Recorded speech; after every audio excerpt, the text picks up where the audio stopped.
I have been getting some questions on how to get a O3 or C&R FFL license, what advantages it has, some of the rules and regulations behind it, and if it's worth doing.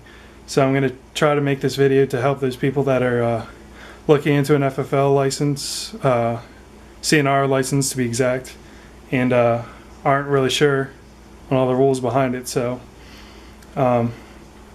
before you apply for your C&R FFL, you want to make sure you know all your state, local, and federal laws related to having the FFL. So first off, having a C&R does have some responsibilities with it. You have to make sure you keep complete records in a bound book of all the C&R firearms that you've obtained while holding a C&R license. If you don't follow all the rules, you can possibly lose your license, or even worse, you could face criminal prosecution in some cases, depending on what you did with your license. But having a C&R license allows you to purchase firearms classified as Curos and relics online and have them shipped right to your door. When you get your FFL, the ATF will send you a booklet listing all the firearms classified as Curos and relics. Generally, they are firearms 50 years old or older. Some examples would be M1 carbine, M1 Grand, or a Mosin Nagant. Now, those are just some examples. There's a lot more. They have a whole book listing them. Also, the license fee is $30 for 3 years. So it's not that expensive compared to a lot of the other FFLs, which can be over $1,000. To start off with, you'll need to either download as a PDF or have the ATF mail you a ATF F5310.16 Form 7CR and a ATF F5330.20 Certification of Compliance form. I just downloaded mine and filled them out as a PDF, so it's a bit neater and faster. You don't have to wait for them to deliver through the mail. If you have them mailed to you, it can take like 1 to 2 weeks. So that's why I just downloaded mine. And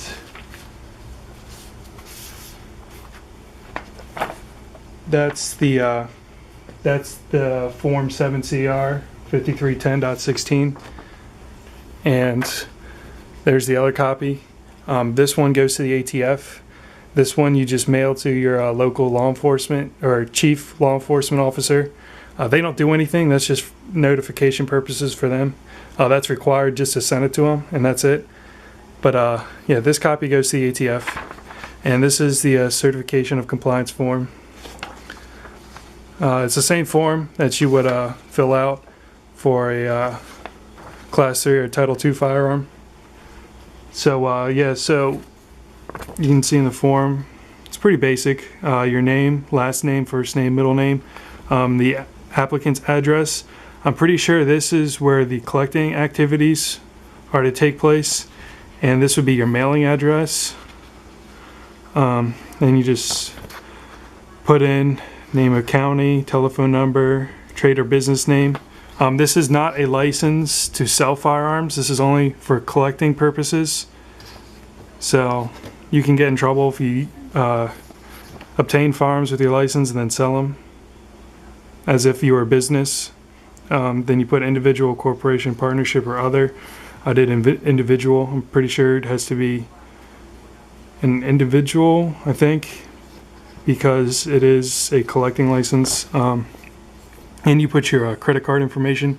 They charge you $30, and that's for 3 years.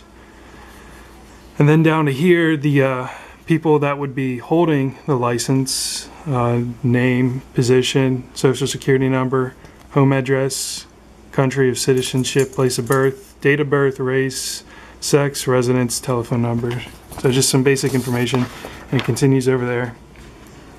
And this is if you're immigrant or whatever. And then just some basic questionnaire right there, and continues over there. You want to fill it out truthfully. They do a background check on you, and that's you initial in those boxes.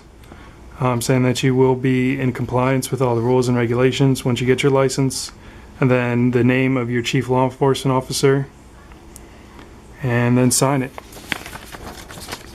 So that copy goes to the ATF. This copy you fill out the exact same way as that one. They're a duplicate, except this one goes to the chief law enforcement officer. And in fact, at the bottom it says Clio, copy to Clio. This one, copy 1, ATF copy. So it says which one goes to the ATF and which one goes to the chief law enforcement officer. So one thing I would recommend doing is when you send a copy to the chief law enforcement officer in your area, that you actually get a delivery confirmation. That way, if they ever question if it was actually delivered there or if you even sent it, you can have proof saying, you know, that you did in fact send it to them. So that's just something I'd recommend doing. It requires no action on their part at all. You just send it and that's it. That's just the requirement. And then you fill out the certification and compliance, and that goes with the ATF copy, and you mail that into the ATF. So yeah, it's not too difficult. It's pretty easy. It could take a couple months to get your license. Mine took, I think, like 2 months. But in some cases, the ATF or ATF agent may call you for some type of phone interview. It seems to be rare, but what I've heard is it's for like if you answered yes to something in the questionnaire, something in there, if you answered yes, they may call you to ask more information about it. So yeah, I mean, if you answer yes, probably expect some kind of phone call, whatever. For mine, they just sent me my license in the mail after I sent all that papers and application in. They just sent it to me in the mail. But they can come to your house, or you can go to their field office once a year when they do a compliance inspection, which they can do up to every year. It's basically an audit just to make sure that, you know, you've put everything in your bound book and that you followed all the rules and regulations and all that. So not too bad. I haven't been audited yet because I've only had my license for maybe 4 or 5 months. So all they're doing is just making sure all your records are in order. If they are, you got nothing to worry about. When you do get your license, they will send you a packet with all the information, and have that right here. This is that's the list they send you of all the firearms that are classified as curious and relics in there. They just have them listed in there. So, and then they send you this firearms regulation guide. A lot of it is actually for regular FFLs and SOTs and people like that. So yeah, you definitely just want to look that over, see if there's anything that applies to you, and then just the theft or loss of firearms information. So yeah, that's basically what they send you. And along with your license, this is a copy of my FFL license. You can see 03, it's an 03 license, Curious and Relics. And yeah, when you get it though, make sure you do not sign the original. You want to make copies and sign those copies when you send them out to purchase a firearm or whatever. You also, before you get your license, like as soon as you send out your application and all that, you want to get a bound book. I got this off of Amazon. And you can see you just put in just the basic information of the firearm. And then, like, you know, you'd log in if you bought a firearm up there, and if you went and sold it, you put the date you sold it and all that information name, address, or name and license number. Somebody that you sold it to. You don't have to sell it to somebody who has another license, but when you sell it, you have to get their information and put it in there. So yeah, I'll put a link in the description where you can get this book. What else?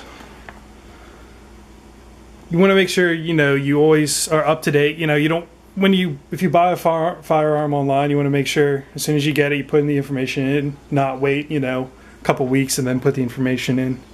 You always want to stay compliant.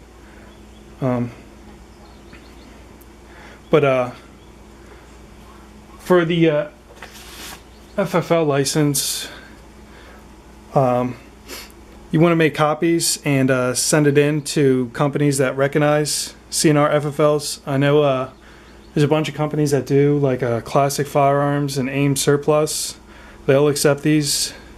So basically what you would do is you would create an account, and then I think you can email, fax them, or mail them a copy of your FFL, and once they receive it, then you can just purchase a firearm like a Mosin and a Gant online and then have it shipped to your door.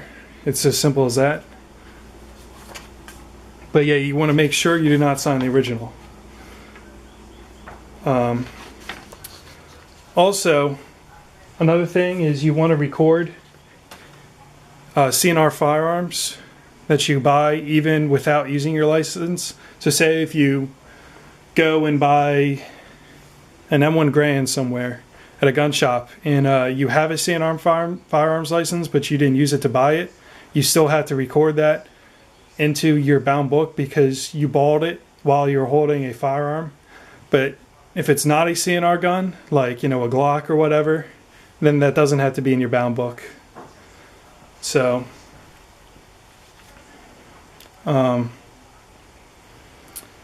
yeah, and then when you sell it, you want to put the information on the person that you sold it in. Just remember, it's not a dealer's license, so you just want to be careful with that. And I haven't used my license to buy any firearms yet. I've been mainly using it at websites like Brownells and Midway USA.